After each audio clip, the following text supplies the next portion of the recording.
Sir నమస్కారం sir. నమస్తే అండి. సార్ అంబటి రాంబాబు గారు ఒక ప్రెస్ మీట్ పెట్టి పుష్ప 2 గురించి కొన్ని కామెంట్స్ అయితే చేశారు సార్. పుష్ప 2 టీమ్ మూవీని ఎవరు వచ్చినా కూడా అడ్డుకోలేరు అని చెప్పేసి క్లియర్ కట్గా ఆయన చెప్పేశారు. అంటే ఆయన ఉద్దేశంలో కూటమి గవర్నమెంట్ పుష్ప 2ని ఆపడానికి ప్రయత్నిస్తుంది, సో దీన్ని ఎవరు కూడా ఆపలేరు అన్న ఒక సెన్స్లో ఆయన కామెంట్స్ అయితే చేసేసారు సార్. మరి నిజంగా పుష్ప 2 టీంని కూటమి ప్రభుత్వం అడ్డుకోవాలని ప్రయత్నిస్తుందా, లేకుంటే ఈయనే ఒక జనాల్లోకి ఇటువంటి ఒక అనుమానాన్ని రూమర్ని స్ప్రెడ్ చేయాలని ప్రయత్నిస్తున్నారు? అంటే కూటమి గవర్నమెంట్ దీనికి వ్యతిరేకంగా ఉందని చెప్పేసి ఆయన కామెంట్స్ ఏ విధంగా చూడొచ్చు సార్? అంటే రకరకాల స్పెక్యులేషన్స్ ఉన్నాయి పుష్ప 2 చుట్టూ.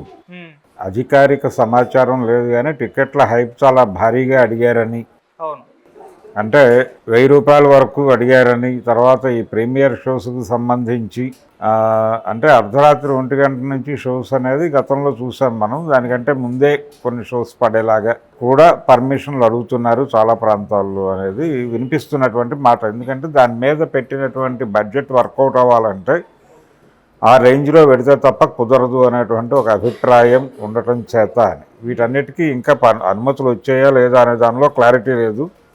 వాళ్ళైతే అడిగారు అనేది వార్త. ఆ రేంజ్లో అడిగారా లేదు ఏ రేంజ్లో అడిగారు అనేది ఒక ప్రశ్న అయితే, రెండోది చాలా ప్రాంతాల్లో ప్రభుత్వం అంటే 150 రూపాయలు చేసుకోవచ్చు సింగిల్ స్క్రీన్స్లో అని చెప్తున్నారు. అయితే ఇది 2 వారాలకే చెప్తున్నారు కానీ కొన్ని చోట్ల కలెక్షన్స్ బాగుంటే 3వ వారం 4వ వారం కూడా నడిపేస్తున్నారు. ఆపట్లేదు. కాబట్టి ఆపాలి అనేటువంటి ఒక డిమాండ్ జనంలో ఉంది. గవర్నమెంట్ పట్టించుకోవాలి కదా, 2 వారాలు అయిపోగానే రేటు తగ్గించాలి కదా, ఎందుకు తగ్గించట్లేదు అనే గొడవ జనం నుంచి జరుగుతోంది. సో ఈ రేట్లు పెంచటం అనేది ప్రభుత్వ విధానంగా అమలు జరగటం మీద కూడా ఒక క్రిటిసిజం ఉంది. వీటన్నిటి నేపథ్యంలో ప్రభుత్వాలు ఏ నిర్ణయం తీసుకుంటాయనేది చూడాలి.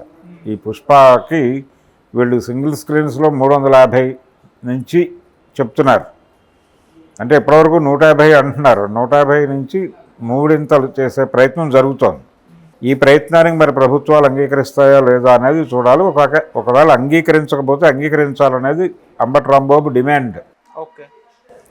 అనుమతించాలి ప్రభుత్వాలు, ఆ రేంజ్లో ఖర్చు పెట్టారు అని. ఇదే ప్రభుత్వం అంటే అంబటి రాంబాబు రిప్రజెంట్ చేస్తున్నటువంటి పార్టీ తాలూకా ప్రభుత్వం అధికారంలో ఉండగా అక్కడ పవన్ కళ్యాణ్ సినిమాలు రిలీజ్ అయినాయి. భీమ్లా నాయక్కి రిలీజ్ అయినప్పుడు వాటి పట్ల ప్రదర్శించినటువంటి తీరు ఈయనే మాట్లాడాడు. అంబటి రాంబాబే బహిరంగంగా ముందుకొచ్చి మాట్లాడినటువంటి సందర్భాలు కూడా చూసాం మనం. పవన్ కళ్యాణ్ సినిమాలు రిలీజ్ అయినప్పుడు మాట్లాడాడు. ఒక రకమైనటువంటి క్రిటికల్ ప్రచారం చేశాడు ఆయన. అంటే విమర్శనాత్మక ప్రచారం చేశాడు. ఆ సినిమా గురించి లైవ్లో ఉండేలాగా ఈయన మాట్లాడటం ద్వారా జనాలను అట్రాక్ట్ చేసే ప్రయత్నం చేశాడు. కానీ పెద్దగా ఆడియన్స్ రియాక్ట్ కాలేదు. దాని వలన జరిగిన ప్రయోజనం కూడా ఏం కనిపించలేదు ఆ సినిమాకి. కానీ తన వంతు కృషి రోజు ఒక ప్రెస్ మీట్ పెట్టి మాట్లాడేవాడు ఈయన. ఇది ఒక ధోరణి. పర్టికులర్గా బ్రో సినిమా, అప్పుడు బ్రో సినిమాలో ఆయన ఈయన్ని ఇమిటేట్ చేస్తూ ఒక సీన్ ఉంది అనేది ప్రస్తావిస్తూ ఆయన దాడి చేస్తూ వరుసగా ప్రెస్ మీట్లు పెట్టాడు డైలీ. ఆ ప్రెస్ మీట్ల ప్రభావం కలెక్షన్స్ మీద ఏం చూపించలేదు. అంటే అంబటి రాంబాబు ఆ సినిమాని ప్రమోట్ చేద్దామనే ట్రై చేశాడు సీరియస్గా, కానీ వర్కౌట్ అవ్వాలి. అంటే వీరి మాటలు ప్రజలు వినటం లేదు అనేది ఒక సెన్స్లో తీసుకోవచ్చు.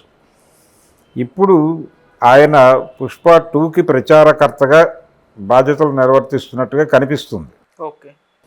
అంటే ఒక కాంట్రవర్సీ క్రియేట్ చేసే ప్రయత్నం, ఒక అనుమానం ప్రజల మనసుల్లో నాటే ప్రయత్నం.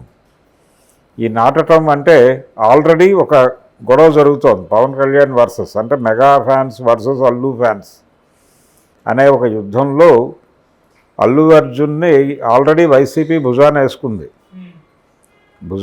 అంటే మొదటి నుంచి వైసీపీ ధోరణి చూస్తే ఒక ఏరియాలో ఒక రిప్రజెంటేటివ్ అంటే ఒక బలమైనటువంటి శక్తి దగ్గర నుంచి కొంత భాగాన్ని షేర్ చేసుకోవటం. ఉదాహరణకి తెలుగుదేశం పార్టీ అధినాయకుడు అనగానే ఇమ్మీడియట్గా గుర్తుకొచ్చే పేరు నందమూరి తారక రామారావు. ఆయన ఇమేజ్ గుర్తొస్తుంది. అందుకని ఎన్టీఆర్ ఆ పార్టీతో లేడు. ఎన్టీఆర్ వ్యతిరేక కూటమి ఆయన పేరుతో ఉన్నటువంటి పార్టీని నడుపుతోంది, కానీ వాళ్ళెవరూ ఎన్టీఆర్ వారసులు కాదు అనేది ప్రజల మనసుల్లో నిలబెట్టడం కోసం ఆయన లక్ష్మీపార్వతిని తన పార్టీలోకి అట్రాక్ట్ చేసి ఆవిడకి పదవి ఇచ్చి ఆవిడతో మాట్లాడించడం చేసేవాడు. అలాగే ఎన్టీఆర్ కుటుంబంతో, నిమ్మకూరులో ఉన్న ఎన్టీఆర్ కుటుంబంతో సన్నిహిత సంబంధాలు ఉన్నటువంటి కొడాలి నానిని తన పార్టీలో ఉంచటం, అతనికి ఒక ప్రామినెన్స్ ఇవ్వటం ద్వారా అతనితో మాట్లాడించేవాడు ఈ ఇష్యూస్ ఏమన్నా వచ్చినప్పుడు. ఇది ఒక వ్యూహాత్మక, అంటే ఎన్టీఆర్కి తెలుగుదేశానికి సంబంధం లేదు అనేది ఎస్టాబ్లిష్ చేయడానికి తను చాలా ప్రయత్నం చేసేవాడు వాంటెడ్గానే. తద్వారా అవాయిడ్ చేయటం, అంటే ఆ పార్టీ ఇమేజ్ని డ్యామేజ్ చేసేటువంటి కార్యక్రమం. ఇందులో భాగంగానే ఇప్పుడు ఈ ఆలోచన ధోరణిలో భాగంగానే అల్లు అర్జున్ని మెగా కాంపౌండ్ నుంచి పక్కకు లాగటం మాత్రమే కాకుండా వాళ్ళ పొలిటికల్ ఐడియాలజీ నుంచి కూడా బయటకు లాక్కొచ్చి వైసీపీ వైపు నడిపించే ప్రయత్నం. ఆయన కేవలం శిల్పారావికి మాత్రమే ఫ్రెండ్లీగా ప్రచారం చేస్తున్నాను, అది కూడా ప్రచారం చేయలే, రోడ్డు మీదకి వెళ్ళి వాళ్ళ ఇంట్లో కూర్చుని ఒక బయట ఇచ్చి వచ్చేసాడు, అంతే ఆయన చేసింది. ఆయన ఏమీ క్యాంపెయిన్ నిర్వహించాల. ఇది చూడాలి, ఇది గమనించాలి. దానికి సంబంధించినటువంటి చాలా ఇబ్బందులు ఎదుర్కొన్నారు వాళ్ళు ఆల్రెడీ, అయిపోయింది. రెండోది, తెలుగుదేశం పార్టీ ఎమ్మెల్యే వాళ్ళ ఫాదర్ ఓన్ చేస్తున్న, అంటే వాళ్ళ ఫాదర్ భాగస్వామిగా ఉన్నటువంటి ఒక ఓటీటీలో ఒక షో చేస్తున్నాడు. ఆ షోకి చంద్రబాబు నాయుడు హోస్ట్గా వచ్చారు, గెస్ట్గా వచ్చారు. హోస్ట్ ఏమో ఎమ్మెల్యే, గెస్ట్ ఏమో ముఖ్యమంత్రి. ఆ ప్లాట్ఫామ్ ఏమో అల్లు అర్జున్ తండ్రి గారు భాగస్వామిగా ఉన్న ప్లాట్ఫామ్. సో వాళ్ళు కూటమితో పూర్తి స్థాయి విభేదాల్లో ఉంటే అది సాధ్యం అవుతుంది కదా. వాళ్ళు వైఎస్ఆర్సీపీతో ఉండుంటే అలా ఏది కాదు కదా. కాకపోతే ఆ ఇంప్రెషన్ ఇవ్వటం అనే దానికోసం వైసీపీ తీవ్రంగా ప్రయత్నం చేస్తోంది. అంటే అల్లు అర్జున్ మాతో ఉన్నాడు అనేది వాళ్ళు ఫోకస్ చేయడానికి ప్రయత్నం చేస్తున్నారు. తద్వారా ఒక కన్ఫ్యూజన్ క్రియేట్ చేయడంతో పాటు కొంత లబ్ధి పొందాలనే ప్రయత్నం కూడా జరుగుతోంది. ఇది ఈ కన్ఫ్యూజనే ఎక్కువ కనిపిస్తోంది ఇక్కడ. లబ్ధి పొందటం కంటే కూడా కన్ఫ్యూజన్ క్రియేట్ చేయటంలో వాళ్ళ పాత్ర ఎక్కువ కనిపిస్తోంది. ఈ నేపథ్యంలో చూస్తే అంబటి రాంబాబు గారు కూడా అదే పనిలో ఉన్నట్టుగా అర్థమవుతుంది ఇప్పుడు. దీనివలన పుష్ప 2కి ప్రయోజనం ఉంటుందా, నష్టం ఉంటుందా అనేది చర్చిస్తే నష్టమే ఉండే అవకాశం ఉంది. ఎందుకంటే వాళ్ళు పక్కన సినిమాకి అనుకూల వాతావరణాన్ని నెలకొల్పడం కోసం వాళ్ళ ప్రయత్నాలు వాళ్ళు చేస్తున్నారు. ఇది నెగిటివ్గా మారుతుంది ఈ ప్రచారం. అంబటి రాంబాబు లాంటి వాళ్ళు వీళ్ళు నోరు తెరవటం వలన సినిమాకి కలిసి వచ్చేదానికంటే కూడా చెడగొట్టేది ఎక్కువ ఉంటుంది. అదే ఆయన గుర్తించాలి ముందు. అంటే రాజకీయ అభిప్రాయాలు ఆ సినిమా చుట్టూ తిప్పటం అనేది ఇబ్బందికరం సినిమాకి. అంటే ఒక కొత్త కాంట్రవర్సీని రేకెత్తించినట్టు ఉంటుంది, అది ఆయనకు తెలియాలి. కాబట్టి అంబటి రాంబాబు గారు ఇలా మాట్లాడటం అల్లు అర్జున్కి ఇబ్బందికరం అనే విషయం అల్లు అర్జున్ గారు కూడా గుర్తించి, ఓకే బాబు నువ్వు ఇలా మాట్లాడకు అనైనా చెప్పాలి. ఇప్పుడు ఆ రోజున ఆయన చేసినటువంటి నెగిటివ్ పబ్లిసిటీ కూడా బ్రో సినిమాకి ఏమి ఉపయోగపడాల, ఈ సినిమాకి అసలు ఉపయోగపడదు. ఇది పూర్తి నెగిటివ్గా మారే ప్రమాదం ఉంది. ఎందుకంటే శిబిరాలుగా కన్సాలిడేట్ అయి ఉంది వాతావరణం.